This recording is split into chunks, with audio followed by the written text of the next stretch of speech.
Alright, so you're working on your vehicle and you're trying to get in here. Now this one I have a little bit more clearance, so I might be able to use the wrench up at an angle. But if she's buried way down in there, it's going to be harder. Obviously the outside ones, those are easy. But if you have a lot of these lines that are stuck here in the center, and if you have to put a lot of force on it, this is a fairly new setup. If it was old and rusty, maybe not so much, you'd end up rounding these off. For Tool Time Tuesday, let me show you a better tool for this. So regular wrenches are great. If you're trying to loosen up those really rusty lines, they rust in, you strip them off, and you're stuck with the vice grip or something. Now they make these line wrenches. Line wrenches are made so they go all the way around. They make a couple different styles, and they make this regular wrench that also, but it's straight.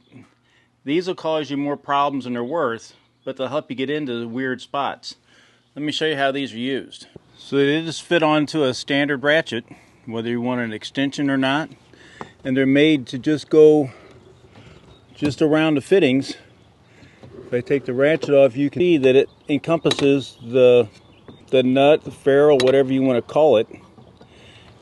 And depending on how much money you spend on these, that gap changes drastically.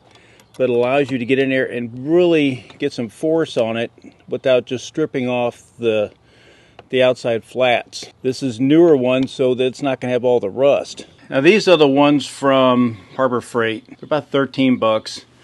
I have an old inch set of Max that, you know, there's a little difference in the opening, 1/2 inch versus 12, so it's a little different. But the Max put just a little bit more land on the far side where you're going to put the pressure, where these don't have as much.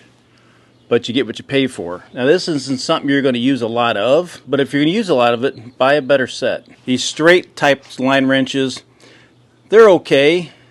They're right if you got to get in. It's kind of defeating the purpose. They're great if you got to reach down into something where you can't get your wrench in. These will go down and use your extension. But these things are quite valuable. They go on top of your ratchet and you can drop down and you just turn. You just keep just picking it up and moving it.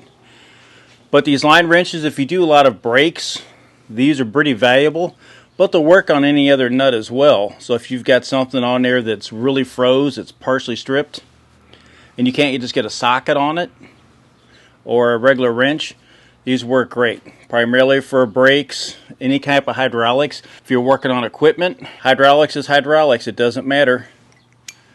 Check out these line wrenches. I'll leave a link in the description. And hope you're enjoying Tool Time Tuesday. I'll see you here for places to use something just like this.